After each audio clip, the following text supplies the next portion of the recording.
Tengan buenas noches, hermanos y amigos. Es un placer poder estar aquí y hablar a los matrimonios. Gracias por atender a nuestra invitación. Nuestra oración es que el Señor use su palabra y que por su Espíritu traiga a nuestras vidas ánimo, aliento, confrontación, sanación. Yo me paro aquí y veo rostros, pero el Señor conoce los más íntimos pensamientos de todos los que estamos aquí. Así que, habiendo Sigfrido encomendado la palabra al Señor, empecemos. Permítanme por un breve instante llevarlos un rato conmigo allí a mi oficina pastoral, trabajando con un matrimonio cristiano. Tienen una dificultad, empiezan a hablar y por 45 minutos, 50 minutos solamente se oye sus voces. Mi voz se oye de vez en cuando y de cuando en vez cuando no entiendo algo y pregunto, excúsame tal cosa, ok, eso es todo. Y a veces luego de ese tiempo, cuando ellos terminan de desahogarse y de expresar la razón de su conflicto matrimonial, a veces he tenido que hacerles una pregunta. Y la pregunta es, ¿ustedes son cristianos? Y me miran con unos ojos y dicen, pastor, pero nosotros somos miembros de tal iglesia, por qué sé yo cuántos años. Sí, pero yo no estoy preguntando si ustedes son miembros de tal iglesia. Yo estoy preguntando si ustedes son cristianos. ¿Y por qué usted pregunta eso? Bueno, porque ustedes tienen 45, 50 minutos aquí hablando de algo serio y yo no he oído el nombre del Señor Jesucristo, yo no he oído lo que Dios quiere, yo no he oído citar las Escrituras. Lo único que he oído en estos últimos 50 minutos es que él y ella, él es así, ella es así. Es como si le hubieran dicho antes de usted entrar, Señor, tú puedes esperarnos aquí afuera para nosotros poder resolver esta situación. Mis hermanos, un matrimonio cristiano, y esto puede sonar muy elemental, pero es mejor partir en lo que todos estamos de acuerdo. Un matrimonio cristiano es un matrimonio compuesto por dos verdaderos creyentes en Cristo. ¿Y qué es un verdadero cristiano? Bueno, no es alguien que una vez hizo una oración y que ahora es miembro de una iglesia o de alguna organización eclesiástica a la que asiste regularmente. Muchas personas reúnen esas condiciones y realmente no son cristianas. Un verdadero cristiano, alguien que tiene a Cristo como centro, es aquel que ha nacido de nuevo porque se ha arrepentido de sus pecados, se ha apartado de ellos, ha cambiado de amo.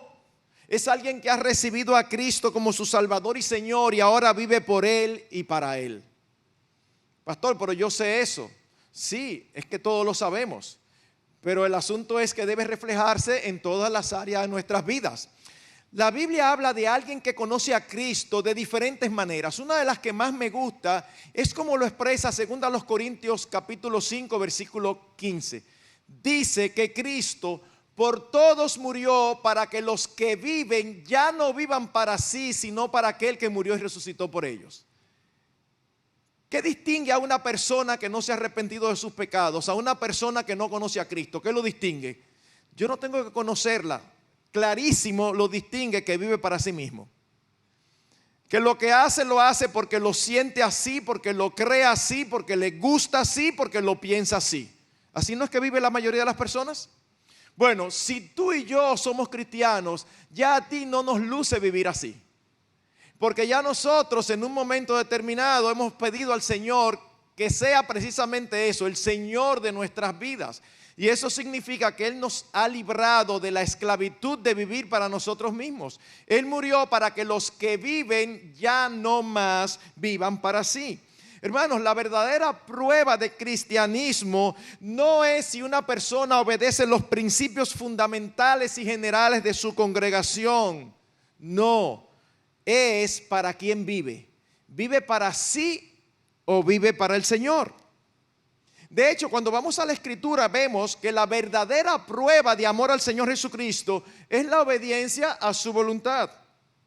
Y eso lo vemos de tapa a tapa de la Escritura. Sin embargo, las palabras del Señor Jesucristo en Juan 14 son tan claras que yo creo que mejor de ahí no se pueden expresar. Él repite vez tras vez lo mismo, de adelante para atrás y de atrás para adelante. Juan 14:15, si me amáis, guardad mis mandamientos. 14:21, el que tiene mis mandamientos y los guarda, ese es el que me ama. ¿Quién es que ama al Señor? No es el que dice que lo ama, no. Hay muchos que dicen que lo ama, pero eso no significa que sea así. El que ama al Señor, según él mismo dice, es el que tiene sus mandamientos y los guarda. Pero no termina ahí. Versículo 23. Si alguno me ama, guardará mi palabra. Versículo 24. El que no me ama, no guarda mis palabras. ¿Se dan cuenta cómo dice lo mismo de diferentes maneras? Es como si el Señor Jesucristo no quiere que haya dudas respecto a qué significa amarle a Él. Y hermanos, eso significa que debemos estar centrados en Él, y eso significa que absolutamente todas las áreas de nuestras vidas deben estar regidas, gobernadas por los principios absolutos de la palabra de Dios, que al mismo tiempo es su voluntad expresa para cada uno de nosotros. Y debe ser muy obvio que esa voluntad incluye nuestros matrimonios. Porque fue Dios, no el hombre, quien diseñó el matrimonio. El matrimonio no existe porque a alguien en un momento histórico se le ocurrió, pero ¿qué tal si nos unimos y formamos algo que se llama matrimonio? No. Eso fue idea de Dios. Desde el principio de la creación fue Dios quien diseñó el matrimonio. Génesis 2:24. Por tanto, dejará el hombre a su padre y a su madre, se unirá a su mujer y serán una sola carne. El matrimonio es una genialidad de Dios, desde todo punto de vista. Es la única relación sobre la faz de la tierra donde dos seres humanos se convierten en uno. Esa es una de las esencias del diseño del matrimonio. Pero no solamente eso, Él no lo diseñó para que fuera una pesada carga, no lo diseñó para que fuera una complicación en nuestras vidas, no lo diseñó para que, qué duro es esto. No, Él lo diseñó para que fuera un deleite. Él lo diseñó para que fuera deleitoso, para que fuera armonioso.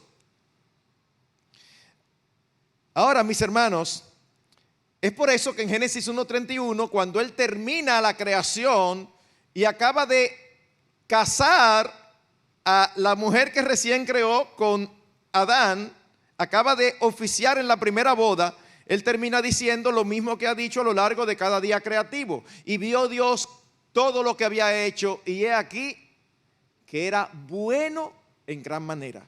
Así que Dios lo diseñó para que fuera bueno y para que fuera deleitoso. Y ustedes saben por qué lo diseñó para que fuera deleitoso, porque esa fue la relación entre seres humanos que Él escogió en la eternidad para que representaran la relación que Cristo tiene con su iglesia. ¿Y cómo se supone que sea la relación de Cristo con su iglesia? Se supone que debe ser una relación deleitosa. Se supone que en su presencia hay plenitud de gozo, delicias a tu diestra para siempre. El Señor está sobre mí poderoso, se regocijará sobre mí con cánticos. Es que el Señor se regocija con su pueblo y su pueblo se regocija con el Señor. Y Dios diseñó que tú y yo, que estamos casados, reflejáramos al mundo la hermosura, la armonía, el deleite que existe en esa relación. Eso es lo que nosotros vemos en esa porción tan conocida de Efesios capítulo 5, versículos 22 al 33. Hermanos, es interesantísimo que en esta porción, que es la más larga en el Nuevo Testamento, donde trata el matrimonio, se nos dice allí que lo más importante del matrimonio es la representación que hace de Cristo y su iglesia. De hecho, cuando uno está leyendo las responsabilidades del esposo y las responsabilidades de la esposa, y uno lo usa mucho para hablar a matrimonios, uno se choca un poquito con un versículo al final donde el apóstol Pablo dice: digo esto de Cristo y la iglesia. Y uno se queda, ¿cómo que de Cristo y la iglesia? ¿Y no era del matrimonio que estábamos hablando? No era del matrimonio. Dios estaba hablando, el Espíritu Santo estaba hablando de Cristo y la iglesia, y tomó esa figura del matrimonio para que la representara. Pero el tema central es este. ¿Saben lo que eso significa en términos prácticos, mis hermanos? Eso significa que el matrimonio no se trata principalmente de nosotros. Uy, ¿usted está yendo? El matrimonio no se trata de ti y de mí. El matrimonio no se trata principalmente de nosotros. Como dijo un pastor hace poco, Dios no diseñó el matrimonio para alimentar nuestra idolatría. ¿Quién es nuestro principal ídolo? Nosotros mismos. Soñamos con la felicidad, la comodidad, la prosperidad. Soñamos con todo lo bueno para nosotros. Y eso no está mal per se. Lo que está mal es el lugar en que lo colocamos.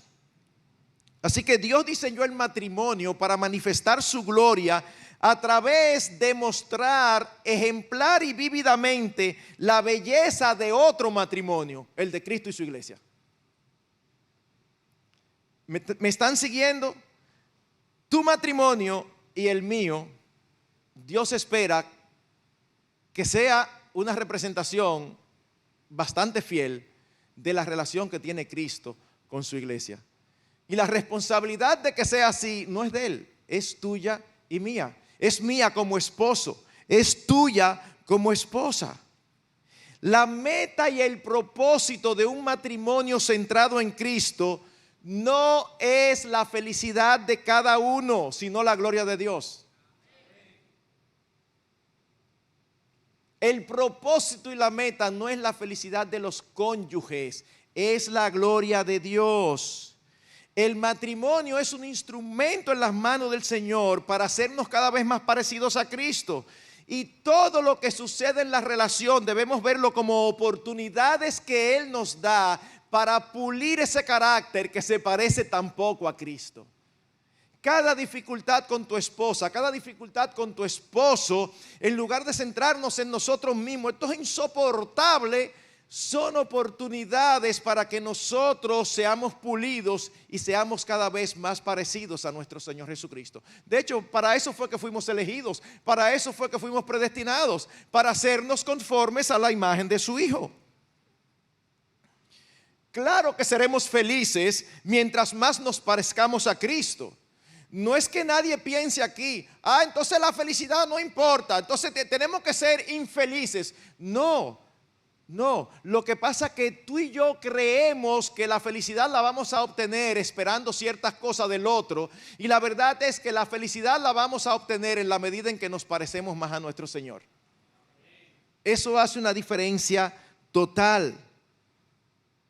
De hecho, alguien dijo muy acertadamente lo siguiente: si te casas procurando que la otra persona te haga feliz, estás alimentando tu egoísmo, y una persona egoísta será desgraciada por necesidad.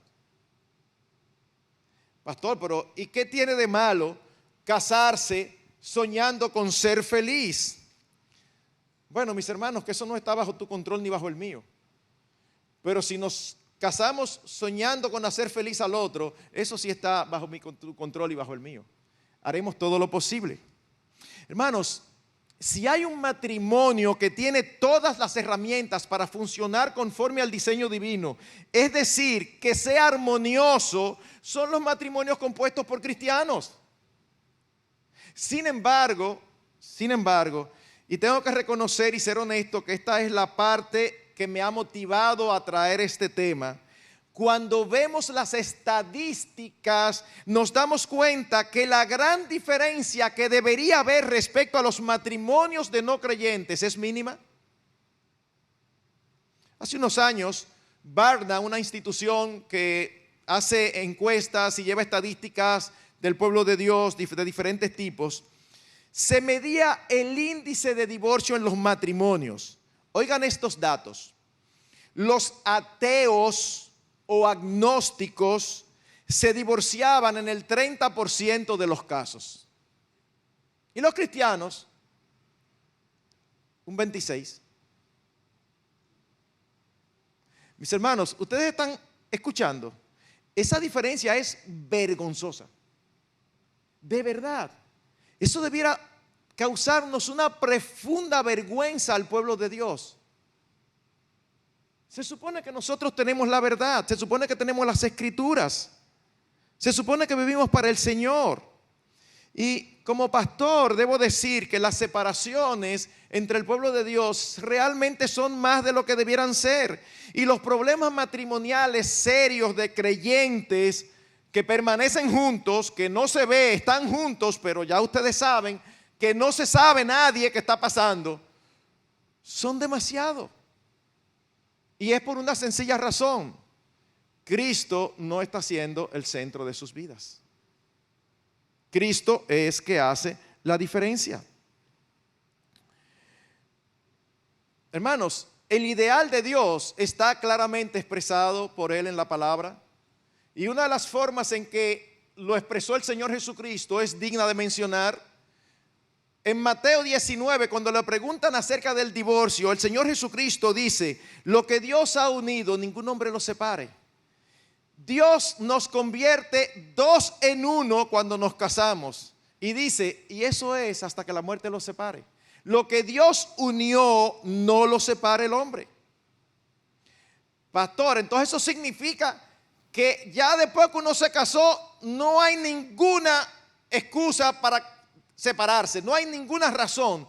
Bueno, hay excepciones dadas claramente por la Escritura. Una de ellas es cuando hay infidelidad, cuando hay adulterio.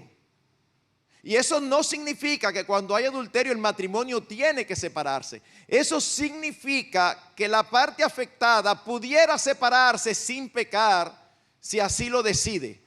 Pero aún así, el corazón de Dios nos mueve a intentar la restauración. Otra razón es cuando hay peligro físico envuelto. Cuando hay peligro físico. Si tenemos un caso donde uno de los dos cónyuges es violento, más allá de verbalmente, y hay peligro, entonces la vida siempre está adelante. ¿Y de dónde usted saca eso, pastor? Mis hermanos, acuérdense que el mismo Señor Jesucristo, en algo mucho más sencillo, recordó el caso de cuando David y sus hombres iban huyendo de Saúl y llegaron al templo muertos de hambre y le dijeron al sacerdote Abiatar: tú no tienes nada ahí. Y el sacerdote dice: bueno, tengo los panes de la proposición de la semana pasada, que no son para nadie que no sea sacerdote, pero si ustedes se están muriendo de hambre, cómanse eso. Sacrilegio. El Señor dice: ustedes no oyeron lo que se hizo. ¿Por qué? Porque estamos hablando de preservación de vida. Y el tercer caso que las Escrituras mencionan está en 1 Corintios 7:15. Usted está casado con un inconverso, con una inconversa, y en un momento determinado el inconverso dice: no, yo no quiero estar casado con un evangélico, yo no quiero estar casado con un cristiano, yo no quiero estar casado con una cristiana. Y el inconverso rompe la unión matrimonial. La Escritura le dice al creyente: estate tranquilo, no hagas muchas cosas, que Dios nos llamó a paz. Si Él no quiere porque tú me amas a mí, entonces tranquilo. Mis hermanos, fuera de ahí, la separación no es una opción. La separación no debe ser una opción para el creyente. Pero ¿qué pasa? Muchos creyentes, desde que las cosas empiezan a complicarse y no van como esperaban, empiezan a considerar en sus corazones hacer su voluntad en lugar de aquel que dicen que es su Señor. En cambio, si nosotros somos conscientes que la separación no es una alternativa válida, buscaremos soluciones bíblicas por amor a Cristo. Por amor a Cristo. ¿Cuál es el gran mandamiento? Amarás a Dios sobre todas las cosas. Pero hermanos, cuando nosotros decidimos actuar y responder a acciones o actitudes pecaminosas de nuestro cónyuge, siguiendo nuestros sentimientos y deseos en lugar de la clara e inerrante palabra de Dios, estamos mostrando que nos amamos más a nosotros mismos que al Señor. Eso es lo que dice la palabra de Dios. Y parte del problema es que nos hemos acostumbrado a buscar resultados en lugar de buscar obedecer a Dios en todo. Y esa es precisamente la esencia del pragmatismo. El pragmatismo se ha convertido en una plaga en medio del pueblo de Dios.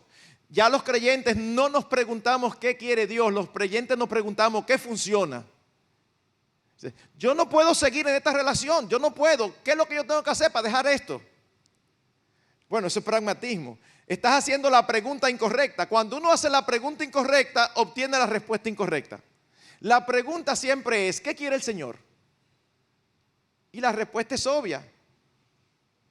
Que tú reflejes en tu matrimonio su gracia, su bondad, su amor, su hermosura.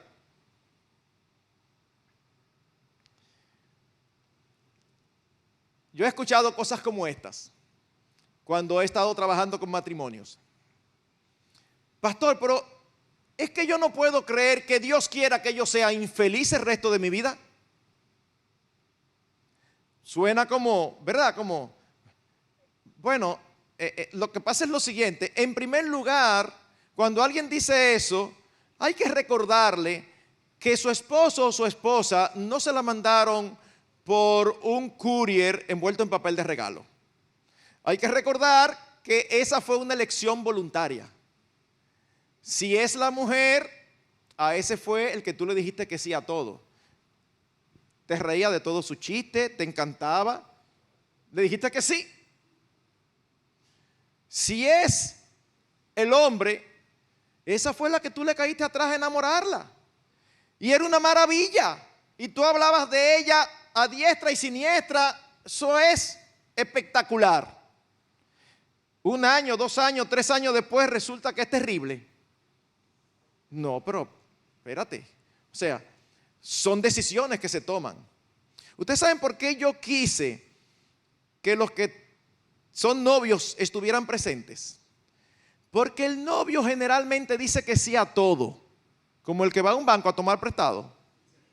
Y sí, los que están locos que le hagan el desembolso. El novio dice que sí a todo, porque lo único que tiene entre ceja y ceja es que se quiere casar. Usted sabe la cantidad de casos, y usted lo sabe, porque yo creo que aquí no hay nadie que no conozca un caso así. La cantidad de casos que todo el mundo le dice, deja esa relación, no te conviene, no te metas ahí. No. Ellos son los únicos que lo conocen, ellos son las únicas que la conocen. Nadie más lo conoce y él es bueno en el fondo.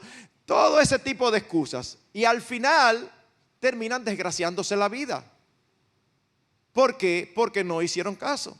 Entonces, cuando uno le dice a un matrimonio, mi hermano, no te quejes de tu esposo o de tu esposa, porque esa fue la que tú enamoraste y esa fue la que te dijo que sí, debiste de pensarlo mejor. Algunos dirán, bueno, pero yo era inconverso, no tenía los criterios y ahora no tengo la oportunidad. Bueno, no es verdad, ya no tienes la oportunidad, ya lo único que tienes que hacer es tirar para adelante. Pero los que no se han casado todavía, piénsenlo bien. Piénsenlo bien. De hecho, déjenme decirle algo a los novios. Si usted tiene dificultades no resueltas ahora, por favor, usted sabe cuando uno dice algo con la certeza de que no le van a hacer caso, pero es mi responsabilidad decirlo. Por favor, no siga adelante. ¿Te has visto esas relaciones que terminan, se reconcilian, terminan y en una se reconcilian y le está yendo tan bien que ellos dicen, vamos a aprovechar a casarnos ahora que nos está yendo súper bien, pero el problema no se ha resuelto? Entonces se casan, ¿qué sucede? El mismo problema que vienen arrastrando, el matrimonio no sana los problemas, el matrimonio los recrudece. Piensen todos los que están aquí, yo no tengo que conocerlos para decir esto. Problemas que asomaron su cabecita así de vez en cuando y de cuando en vez en el noviazgo y ahora tienen el cuerpo entero afuera, ya casados. Por eso es la decisión más trascendental en su vida después de lo que uno va a hacer con el Señor Jesucristo. Es la decisión más trascendental. Y hay que pensarlo bien, hay que orarlo, hay que buscar consejo y seguir consejo, porque hay personas que buscan consejo pero no lo siguen. Hermanos, es una decisión trascendental con quién yo voy a pasar mi vida. Y después que yo digo sí acepto, ya no somos más 2, somos 1 y es hasta que la muerte nos separe. Por Por otro lado, hermanos, la felicidad del verdadero creyente no debe depender de sus circunstancias. ¿De qué es que depende la felicidad del verdadero creyente? O de haber encontrado la perla de gran precio, el tesoro escondido, que lo vendimos todo por tenerlo. Ya tenemos al Señor. ¿Qué más queremos? Hay muchas otras cosas que bien nos alegran y todo.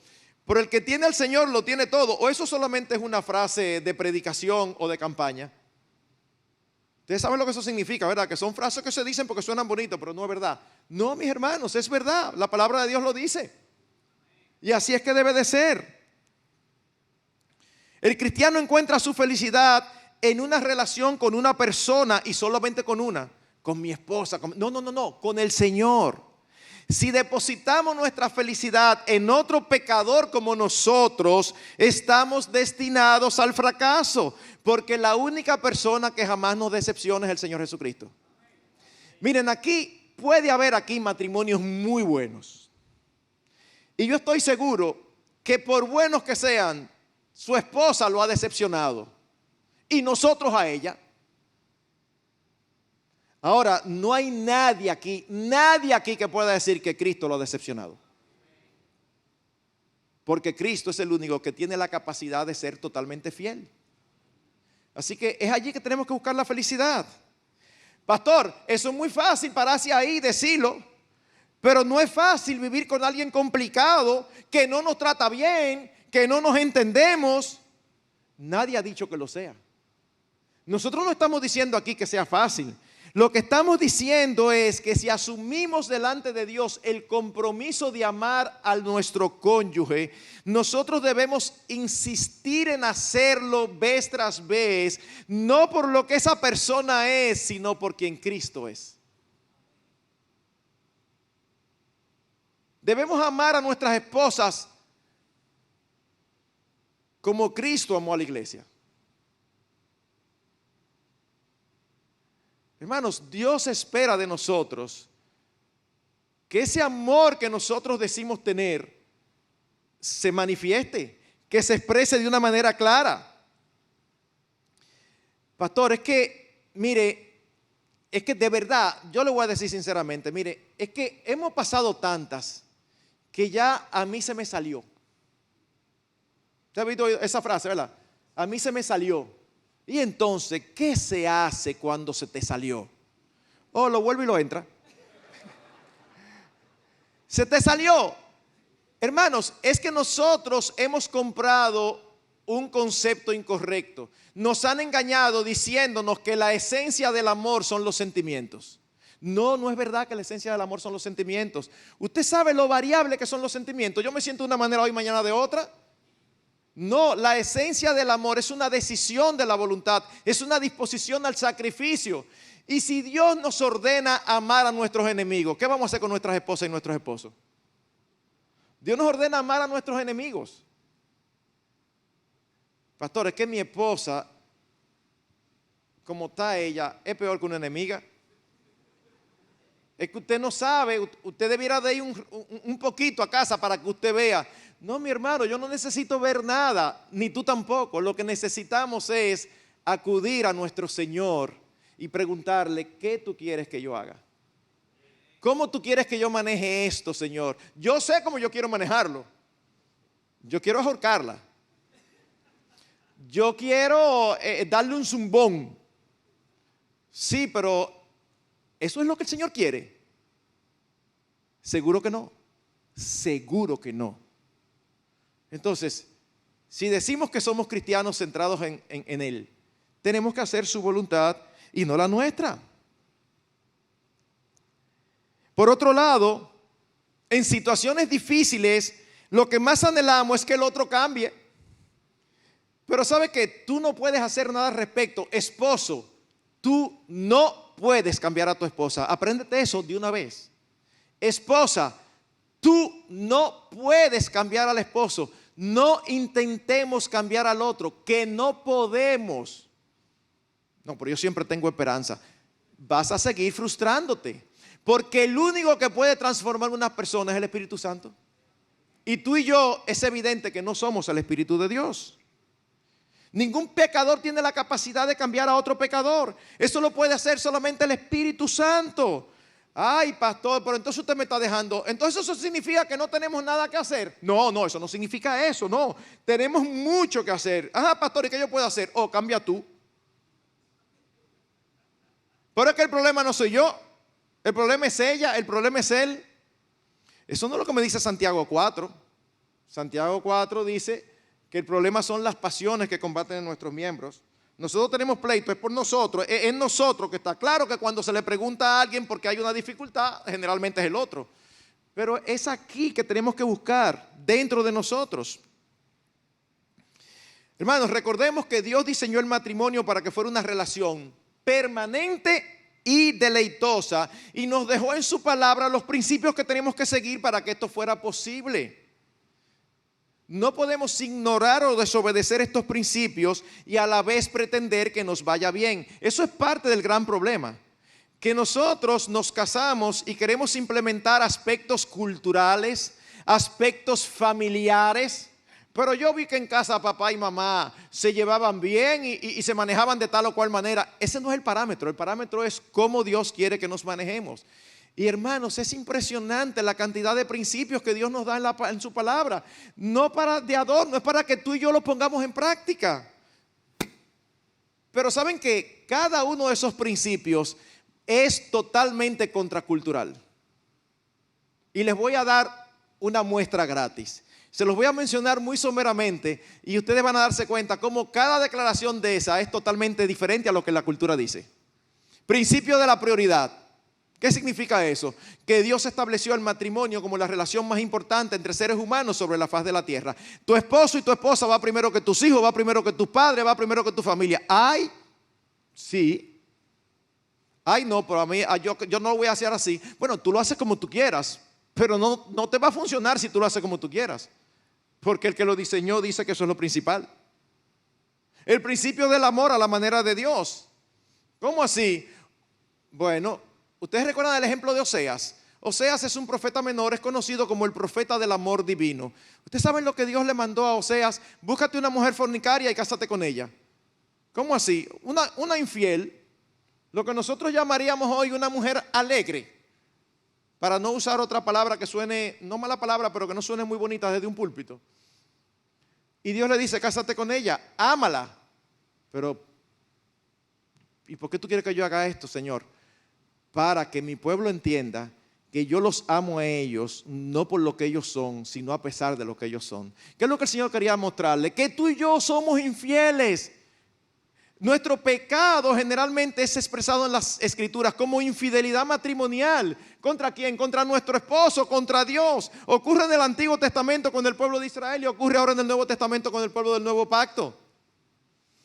Ponte a pensar cuántas veces nosotros caemos en algunos pecados, a veces desde nuestra juventud, y todavía estamos cayendo. Y el Señor se ha alejado de nosotros. Su amor es inmutable. Y Él permanece allí amándonos. Y gloria a Dios por eso, porque si no tuviéramos frito todo lo que estamos aquí. Tú y yo abrimos los ojos cada día por la misericordia del Señor. Y los que somos parte de su pueblo, por su amor inalterable. Y así es que Él espera que nosotros amemos. Tenemos principios acerca de la buena comunicación, sin iras, sin gritos, sin palabras deshonestas, transparentemente, sin secretos entre los esposos. Cada vez que estoy en un retiro de matrimonios y sale el tema de los celulares, yo me río por dentro cada vez que yo escucho a los esposos tratando de justificar por qué sus celulares tienen una clave que su esposa no lo sabe. Y yo nunca digo nada, yo nada más los oigo, porque mientras más ellos me explican, más claro es que no tienen razón. No, pastor, porque usted sabe que si yo... Dice, no, mientras más me explican, digo, más tigrazo es. ¿Cómo? No, pero usted sabe que eso es privado. ¿Privado? Eso es una de las cosas que el Señor enseña. Si somos uno, aquí no hay nada privado. El que quiera permanecer con cosas privadas, que no se case. Uno se casa para compartirlo todo. Y no hay secretos. Pastor, que no hay secretos, totalmente contracultural. No hay secretos. No. El principio del manejo de los conflictos. Ah, ¿cómo así, pastor? Que para que uno sepa cuando a uno lo maltratan, cómo uno mantener su dignidad. No, no, totalmente lo contrario. Para que uno aprenda de nuestro Señor, que se dejó maltratar de sus criaturas para hacernos bien. Proverbios 15:1, la blanda respuesta quita la ira, más la palabra áspera hace subir el furor. Que cuando te hablen mal, tú vas a hablar bien. Ay, pastor, eso no es fácil. Bueno, pero esa es la manera de Dios, totalmente contracultural. O este proverbio que dice, honra es ante Dios el que pasa por alto la ofensa. ¿Cómo así? Repíteme el versículo. Que Dios dice que es honroso delante de sus ojos que a ti te ofendan y tú digas, ajá, sí, pastor, pero ¿y qué dice el hebreo? Eso mismo. Pero eso en el Antiguo Testamento. No, tú vas al Nuevo y es lo mismo. En el capítulo 6, el apóstol Pablo, hablando de las discusiones que habían en medio de la iglesia, dice cómo es posible que entre ustedes haya pleitos. Ya eso está mal. Pero no solamente eso, de una manera incidental, él expresa el mismo principio del Antiguo Testamento. Y por cierto, tú no te puedes ofender. ¿Usted no ha leído eso? Sí, quizá lo ha leído. Lo que pasa es que nosotros somos como los apóstoles. Uno nunca recuerda lo que no le conviene. ¿Ustedes recuerdan la cantidad de veces que el Señor le dijo a los apóstoles que era necesario morir? Y cuando el Señor muere se van desanimados para la casa. Es que nosotros esa parte no la oímos. Si el Señor dice, y tú no te puedes ofender, ¿cuál es el problema? Ah, no, espérate, porque yo también, yo con mi dignidad no juego. Bueno, el Señor da principios. Tú y yo no somos la gran pieza. Nosotros no somos la última Coca-Cola del desierto. O principios acerca del manejo del dinero. O principios acerca de la responsabilidad de cada cónyuge. O principios acerca de la intimidad en el matrimonio. Primero a los Corintios 7, me encanta. No empieza diciendo la mujer cumpla con su deber conyugal, como diríamos nosotros ahora. Empieza diciendo el hombre cumpla con su deber conyugal. ¿Cómo? Sí. En una época donde la mujer era ciudadana de segunda categoría. Pero no solamente eso, sino que dice, el cuerpo de la esposa no le pertenece a ella, le pertenece al esposo. Ay, eso es, pero déjame terminar el versículo. Y el cuerpo del esposo tampoco le pertenece a él, le pertenece a la esposa. ¿Qué significa eso? No, que no hay razón para usar la intimidad para manipulación. Ajá, ¿me trata así? A dieta. No, no, eso es pecaminoso conforme a la palabra de Dios. Eso es lo que le enseña. Hermanos, uno de los grandes problemas hoy es precisamente que nosotros le prestamos tanta importancia a lo externo y no le damos importancia a lo interno, al carácter. Y eso hace que sea muchísimo más fácil ser cristiano en la iglesia que en la casa. Pero ¿saben dónde es el lugar donde se sabe de verdad si Cristo es el centro de nuestras vidas? En nuestros hogares. Porque ahí es que tú y yo somos lo que somos, sin poses, sin hipocresías, sin simulaciones. No. Nosotros podemos engañar a todos los hombres, pero no a Dios. Podemos hablar como ángeles en la iglesia y asumir la terminología de nuestros grupos particulares. Hola varón, el Señor te bendiga, Dios te bendiga más. ¡Wow! ¡Qué espirituales! No, no le pregunte al pastor qué tan espiritual es, pregúntale a su esposa. Pregúntale al esposo. Pero es que ella es encargada de las damas y vive dando estudio bíblico. Pregúntale al esposo, no a las hermanitas que le encantan los estudios bíblicos. Es al esposo que hay que preguntarle. Es a la esposa, porque ahí es que se nota si estamos centrados en Dios o en nosotros mismos. Ahora, déjenme hacerle esta pregunta. ¿Qué razón tendríamos de llamar cristiano a un matrimonio donde los sentimientos de cada uno y no Cristo es el centro? ¿Por qué insisto en que yo soy cristiano, pero al mismo tiempo insisto en tomar decisiones en mi matrimonio que son contrarios a la voluntad del Señor? Donde el argumento más fuerte es: hay que ponerse en mi lugar para entenderme. Y yo no quiero parecer insensible aquí, mis hermanos. Hay situaciones difíciles y complicadas. En ningún momento las hemos negado. Lo que estamos diciendo es que uno puede entender que un no creyente no tenga los recursos para manejar una situación así, pero tú y yo sí los tenemos. Porque tenemos su palabra, tenemos sus directrices. Un verdadero matrimonio cristiano no es una relación de dos, es una relación de tres, donde Cristo es el centro. Y esto hace que cada circunstancia o situación sea enfocada de manera diferente. Déjenme ejemplificarles cómo se ve. Me habló mal.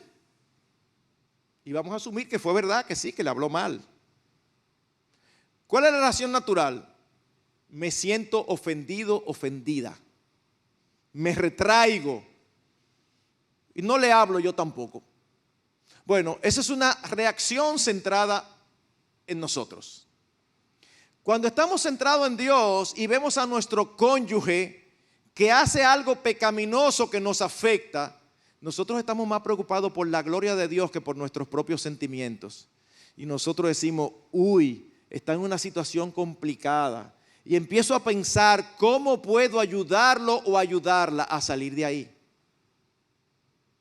¿Por qué? Porque si ciertamente yo lo amo o la amo, lo que menos quiero yo es que se coloque en una situación delicada. Y cuando se peca flagrantemente contra el Señor, cuando se acostumbra a practicar una vida de pecado contra el cónyuge, la bendición de Dios no puede estar sobre esa persona. En lugar de dedicarme a demostrar que yo tengo la razón o a vindicar mi nombre que fue ofendido, mi principal preocupación será que el nombre de Cristo ha sido mancillado y anhelo ver un arrepentimiento y alejamiento de esa conducta por amor a mi cónyuge y por amor a mí mismo. Perdón, por amor a mi cónyuge y no por amor a mí mismo. Cuando mi esposa me falta el respeto, trato de ayudarle a entender su falta. No digo yo, estoy hablando como esposo, ¿verdad? No porque le faltó el respeto a esta gran pieza, no, sino porque le faltó el respeto a su esposo. Pero su esposo eres tú, en este caso sí. Pero soy el encargado de ayudarla a entender que está pecando contra el Señor. En lugar de ofenderme, de irme por ahí, de que eso cree un problema más serio entre nosotros. Todo esto puede parecer muy difícil para nuestra carne y realmente lo es. Mis hermanos, esto es difícil para la carne. Pero ¿saben qué? Nosotros no tenemos excusas para seguir los dictados de nuestra carne. No tenemos excusa. Tenemos todos los recursos dados por Dios para obedecerle. Si tú eres un cristiano verdadero, hubo un momento en tu vida cuando Cristo te salvó. ¿Sabes lo que Cristo hizo? Te dio una nueva naturaleza. Y esa nueva naturaleza es capaz de obedecerle. Segunda a los Corintios 5:17. De modo que si alguno está en Cristo, nueva criatura es. Las cosas viejas pasaron y aquí todas son hechas nuevas. Precisamente de eso fue que nos libró el Señor, de la esclavitud a mí mismo. Pastor, es que yo tengo una personalidad que a mí se me hace muy difícil. Que el Señor nos libró de la esclavitud de nuestra propia personalidad. No solamente que nos libró de nuestros pecados y de la condenación de nuestros pecados, la esclavitud a nuestra... Es que yo soy así de chiquito, de chiquita. Bueno, está bien, te va a ser un poquito más difícil. Pero el Señor te libró de ser esclavo de como tú eres, de como tú fuiste formado. De ser un esclavo de las influencias formativas que tuviste mientras ibas creciendo. El Señor nos libró de eso. Pero no solo eso, nos dio también su palabra para que ya no vivamos guiados por nuestros deseos, nuestros instintos o circunstancias particulares. Ella es lámpara a nuestros pies, lumbrera a nuestro camino. Y en tercer lugar, nos dio su Santo Espíritu, que no solamente nos ayuda a entender la palabra, sino que nos ayuda a cumplirla, aunque vaya en contra de todas las células de nuestro ser. Somos capacitados. ¿Ustedes recuerdan la porción de Efesios 5, 22 al 33 que se habla ahí tan ampliamente del matrimonio? Bueno, eso no se puede desconectar del versículo 18 anterior, donde dice: sed llenos no os embriaguéis con vino en el cual hay disolución, sino sed llenos del Espíritu Santo. Mis hermanos, cumplir nuestra labor de esposo y esposas en la carne es prácticamente imposible. Pero Dios nos ha dado su Espíritu para capacitarnos para hacerlo.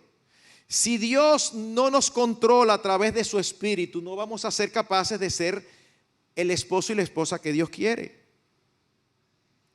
Alguien comentando este pasaje dijo: el ministerio del Espíritu en nuestras vidas es lo único que va a prepararnos en la forma adecuada para poder hacer frente a los retos del matrimonio.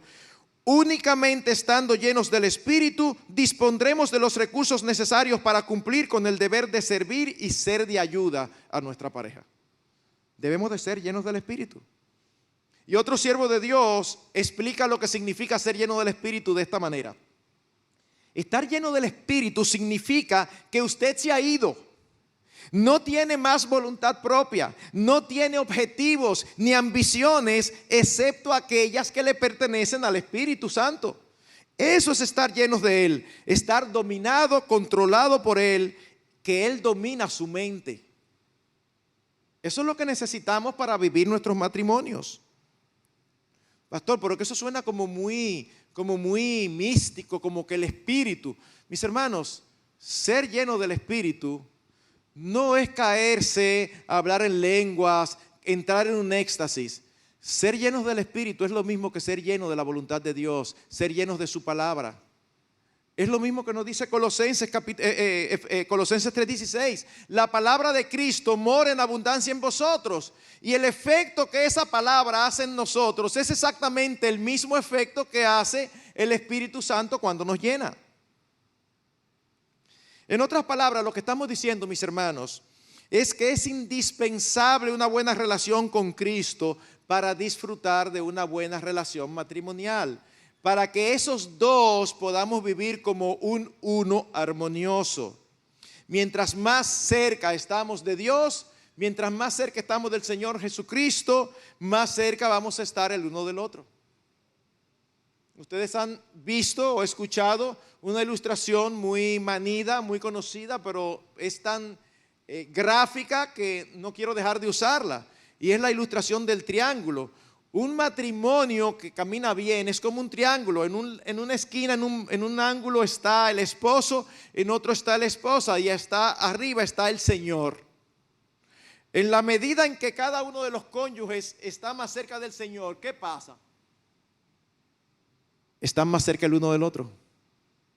Están más cerca del uno del otro. Por eso es que regularmente les digo, conflictos matrimoniales son síntomas de problemas espirituales. Cuando hay conflicto en un matrimonio, el matrimonio siempre piensa que el problema serio es así. No. Cuando hay conflicto en un matrimonio, el problema serio es así. Porque si nosotros hacemos la voluntad de nuestro Señor, el conflicto va a disminuir grandemente. Hay un refrán dominicano, apoyado por la Biblia, que dice que para dos se necesitan un pleito. Para un pleito se necesitan dos, perdón. Para un pleito se necesitan dos. ¿Qué significa eso? Que al menos uno de los dos que decida hacer lo que tiene que hacer, puede cambiar radicalmente la atmósfera de su matrimonio. El problema es que yo quiero cambiar, pero si el otro cambia, es como que vamos a negociar. Es que negociamos cuando estamos buscando lo nuestro. Cuando estamos buscando lo de Cristo Jesús, no negociamos, sencillamente obedecemos. Por eso es que decimos que un buen matrimonio no es una relación de dos, sino de tres, donde Cristo es el centro. Permítame concluir resumiendo. Mis hermanos, los verdaderos creyentes tenemos todas las herramientas para tener buenos matrimonios. Cuando esto no sucede, es obvio que Cristo no es el centro, sino nosotros. Y eso lamentablemente se convierte en una vergüenza para el Evangelio. Como cristianos debemos proclamar a Cristo, no solamente con nuestras bocas, sino con nuestras vidas, y eso incluye nuestros matrimonios. Mi hermano, solo el Evangelio nos puede capacitar para ser los cónyuges que debemos. Mirar a la cruz y ver al Hijo de Dios encarnado, sufriendo una muerte lenta, dolorosa y cruel para librarnos de la condenación que nuestros pecados merecen, debe enseñarnos lo que realmente significa amar a alguien que no lo merece. ¿O tú crees que Dios nos amó a nosotros porque tú y yo lo merecíamos? Y entonces, ¿por qué nosotros queremos que nuestros cónyuges lo merezcan para nosotros amarlos? Pastor, es que mire, no, es que debemos amarlos, aunque pensemos que no lo merecen, por amor a Cristo, porque Cristo sí lo merece.